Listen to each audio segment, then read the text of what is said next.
Hoje eu quero falar de tarô e mais algumas questões relacionadas a Escorpião e aos seus regentes. O tarô é uma ferramenta considerada misteriosa para muitos e justamente por ser um mistério ela é colocada como um tabu. Qual que é a função e o objetivo do tarô? O tarô ele tem como função nos trazer conselhos, porque todos os arcanos do tarô representam questões inerentes ao ser humano, assim como signos. Cada carta do tarô representa alguma questão que em algum momento uma pessoa vai passar por ela. Ou seja, toda a jornada do ser humano é traduzida pelo tarô. Por que o tarô é considerado um mistério? O único mistério que existe no tarô de verdade é por que saiu determinada carta para você naquele momento, naquele período, naquela questão que você fez. Esse é o mistério. Porque as cartas do tarô, por si só, elas não têm poder. O que tem poder é o estudo da pessoa que vai interpretar aquela carta. A pessoa que é completamente leiga no tema do tarô, ela acha que o poder está ali nas cartas e a pessoa está adivinhando o futuro dela porque as cartas estão dizendo misteriosamente o que vai acontecer. Se você for numa consulta de tarô e a pessoa dizer que funciona dessa forma, você está encontrando um charlatão. Existem vários por aí que usam o tarô como forma de parecerem misteriosos e parecerem que têm poderes que os outros não possuem. Esse é um dos motivos do tarô e dessas ferramentas serem tratadas com desprezo por muitos. Porque a pessoa vai olhar para o outro e uma parte dela vai sentir medo por não ter certeza se esse outro realmente tem algum poder diferente que ela não tenha, ao mesmo tempo que ela vai olhar para esse outro e vai pensar que não existe tal coisa e que a pessoa com certeza está tentando enganar ela para poder tomar o dinheiro dela. Isso é comum de acontecer. Então o tarô e essas outras ferramentas ocultas assim, elas são muitas vezes jogadas no tabu, em questões que ninguém deve tocar e ninguém deve olhar, justamente por conta desse charlatanismo todo. Para poder uma pessoa interpretar o tarô, ela precisa estudar muito. Isso aqui também não é dom. Dom é uma pessoa que com 4 anos de idade está tocando um piano, um violino, uma pessoa que sabe pintar sem nunca ter feito aula. Isso é dom. Agora tarô, astrologia, numerologia, apometria, psicologia, nada disso é dom, é estudo mesmo. Por que é importante reforçar isso? Porque às vezes a pessoa que vai num tarólogo, num cartomante, vai achando que aquele tem superpoderes que vai ditar o futuro. O máximo que um tarólogo consegue fazer com as cartas é interpretar e unificar as cartas que saíram de uma forma que sirva como conselho para outra pessoa. Claro que a intuição também entra em jogo, a pessoa está conversando com a outra, interpreta de acordo com o campo inconsciente daquela outra pessoa, isso tudo é levado em conta também. Mas o mistério do tarô é apenas esse. Por que saiu aquela carta naquele momento para você sobre aquela pergunta? O resto é uma interpretação onde a razão e a intuição são unificadas.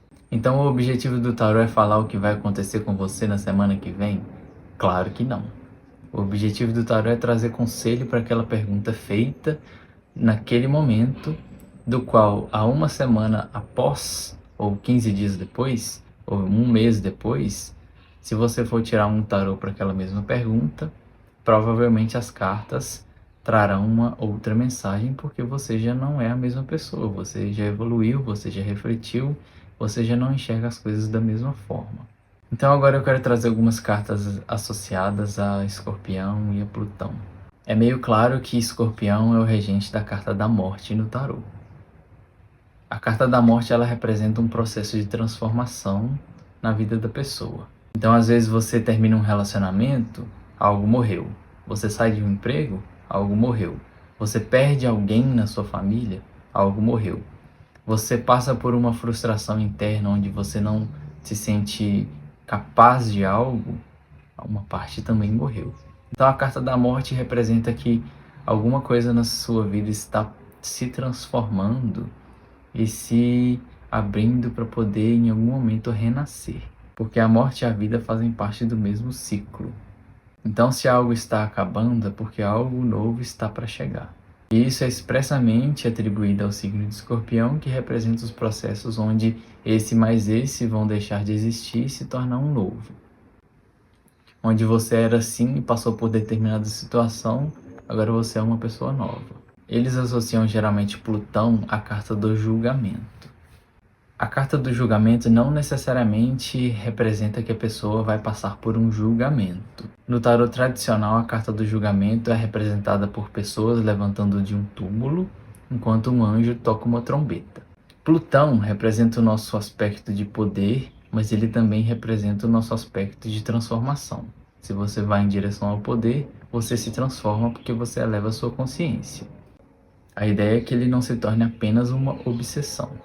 Então a carta do julgamento representa que na sua vida você está sendo chamado pelo anjo a se elevar de um padrão que já não te serve mais. É o momento de você sair do seu túmulo, da sua casca, da sua familiaridade e enfrentar novos patamares de consciência, porque agora você já é capaz. A carta do julgamento é uma das últimas no circuito do tarô, então ela nos lembra que você já teve toda uma jornada e que a sua consciência naturalmente se expandiu e que é momento de você se erguer e seguir adiante. Eles associam a carta do diabo ao signo de Capricórnio, mas para mim não faz muito sentido. Para mim ele tem muito mais a ver com Plutão também. A carta do diabo, ela pode ser traduzida com os nossos processos de obsessão em relação ao poder, exatamente o que Plutão fala. O tarô tradicional mostra uma figura tenebrosa acorrentando duas pessoas. Essa figura tenebrosa pode representar o nosso impulso de poder. Uma pessoa que é cega pela ganância e pela avareza material, ela está sendo dominada pelo diabo do tarô. Uma pessoa que é cega aos instintos sexuais e quer suprir esses instintos sexuais, ela também está presa na carta do diabo do tarô. Então eu associei a carta do diabo a Plutão por representar essa cegueira instintiva que muitos de nós vivemos. Então a carta do diabo não necessariamente fala que você está atormentado pelo maligno, você que é uma fada ou um anjo na terra que está sendo tentado. A carta do diabo vai apontar que você simplesmente está seguindo um desejo obsessivo e que ele pode muitas vezes estar te dominando. Principalmente os desejos da matéria, como eu disse, dinheiro e sexo. Então são os nossos instintos dominados pelo nosso impulso de poder. E isso é traduzido no tarô como o diabo. Claro que não é tão simples, nenhuma dessas cartas podem ser traduzidas de uma forma tão breve, porque o tarô trabalha com símbolos. E por serem símbolos, eles são eternamente preenchíveis. Agora eu quero falar sobre duas cartas dos regidos de Marte, Áries e Escorpião. Vamos ilustrar mais um pouco esses dois signos. Esse desenho é feito por um artista chamado Geoffrey Bouchard. Na carta de Áries, a gente vê uma moldura de metal. O metal, o ferro, é associado a Marte. Então aqui a gente já começa a observar os símbolos, né? A gente vê no centro da carta um guerreiro correndo, desesperado e desvairado. Áries representa o nosso impulso de ação, onde se a gente for pensar demais para agir, a gente não age. Áries é o nosso primeiro signo, representa o nosso nascimento. Por exemplo, se uma criança fosse pensar antes de nascer, ela não iria querer abandonar o paraíso que é o útero da mãe. Ela ia ficar ali por tempo além da conta e não realizaria o seu processo natural de nascimento. Então, quando a gente vai buscar a nossa realização, a gente tem que meter a cara. Só que para a gente meter a cara, muitas vezes a gente precisa entender quem a gente é, buscar o autoconhecimento, porque senão qualquer coisinha pode nos derrubar e nos desanimar. A gente vê o carneiro também, que é o próprio símbolo do signo de Áries, que representa aquele animal que dá cabeçada, que vai de cabeça, que empurra.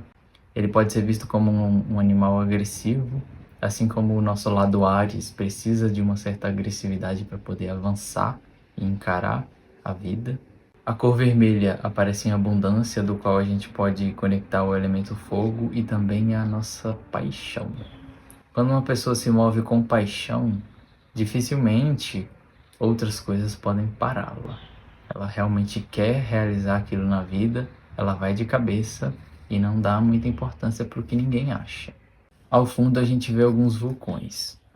O vulcão também pode ser visto como um símbolo de nascimento. Ele está ali parado e ele entra em erupção. Então, se ele entra em erupção, ele coloca o que estava dentro de si para fora. Esse é o movimento de Áries. Quem você é? O que você está realizando? Isso é muito individual e muito particular. Por isso que Áries é o nosso primeiro signo. O guerreiro aparece com uma tocha com fogo nas mãos, além do elemento fogo aparecendo de novo. Isso pode representar que ele está abrindo caminhos e criando consciência. Ele está armado com uma espada e um escudo, do qual representa ataque e defesa. A gente vai precisar avançar, mas a gente vai precisar se defender muitas vezes também. Ao fundo, a gente vê o mago do tarô. O mago do tarô é a carta número 1, assim como Áries é o signo número 1. Ele representa a capacidade do ser humano de criar, a criação, o ato mágico. Tem a ver também com o nosso passo, o nosso movimento adiante. Mais uma vez, Áries. A gente vê aqui também uma salamandra, que é a representante do elemento fogo. Atrás dele a gente vê uma mulher vendada, carregando também o fogo nas mãos, do qual ela pode representar a necessidade que a gente tem também de confiar na espiritualidade dos nossos movimentos. Se a gente vai encarar algumas coisas na vida, quem vai proteger a nossa retaguarda? O que vem antes de Áries? A gente vai chegar lá. Mas a gente já entende até aqui que é o nosso sagrado. Porque Áries vai lembrar da necessidade da gente se mover sozinhos. E se a gente está sozinho, na matéria pelo menos, a gente precisa confiar de alguma forma que tem algo maior do que nós nos guardando. Vamos para a carta de Escorpião. Aqui o que chama atenção logo de cara é o escorpião mesmo, né? É um animal que ele tem uma característica um tanto assustadora para alguns. Uma questão que chama atenção na carta é o tom árido que a carta representa. Uma das formas da gente falar sobre o enfrentamento com o nosso inconsciente é chamá-lo de deserto da alma. Então muitas vezes a gente vai lidar com questões áridas dentro da gente para poder a gente avançar em consciência, porque a dor também transforma. Aqui novamente a gente encontra o cavaleiro, que é o próprio Marte, e ele está enfrentando um dragão. Ele está montado num cavalo. Esse cavalo pode representar o instinto domado. Então ele está sentado no cavalo e dali de cima ele enfrenta o dragão. O dragão pode representar figuras indiferenciadas do nosso inconsciente. E aí o inconsciente personifica essas figuras, esses monstros internos, como um dragão, por exemplo. É algo indiferenciado do qual o nosso guerreiro interno precisa enfrentar. A gente vê aqui embaixo uma criança segurando um crânio, o crânio representando a morte e a criança representando a nova vida. Ao lado a gente vê um cálice de pé e um cálice deitado.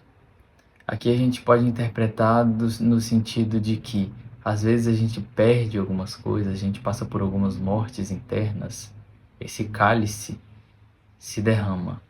A gente achava que a gente precisava dele, mas não necessariamente. Ao lado existe um cálice novo, com uma nova vida, com uma nova chama. A gente não é mais quem a gente era antes, depois de passar por determinadas questões, mas o cálice da vida sempre estará ali ao lado, nos esperando. A gente vê ao fundo um homem sentado meditando, e aqui ele pode representar a necessidade da entrega mais uma vez. A pessoa simplesmente não tem o que fazer muitas vezes, enquanto o processo do inconsciente, da alquimia interna vai acontecendo. Claro que o trabalho e o empenho consciente do ego auxiliam muito na questão do desenvolvimento da consciência. Mas muitas vezes a gente só pode sentar e esperar. Ao lado, a gente vê uma serpente. Essa serpente, como eu já disse, ela pode ser vista também como um símbolo do signo de Escorpião, do qual ela troca de pele, representando vida e morte. Ela possui veneno que pode servir como um antídoto também, dependendo da dose. Lá em cima a gente vê uma águia. A águia também é vista como um símbolo do signo de Escorpião. por representar a necessidade da gente, muitas vezes, olhar com objetividade o que a gente está passando, para poder a gente não simplesmente mergulhar nas trevas e ficar ali para todo sempre. Então a gente vai, aprofunda, mas uma hora a gente precisa voar. Um outro animal mitológico que pode representar o signo de Escorpião é a Fênix. Ela morreu e ela renasceu das cinzas. Esse é o processo de Escorpião. Enfim, e com isso a gente vai ilustrando o signo por diversas fontes, de diversas formas, de diversas maneiras, e tudo isso vai só ampliando aquele símbolo na nossa consciência. É isso. Vamos continuar.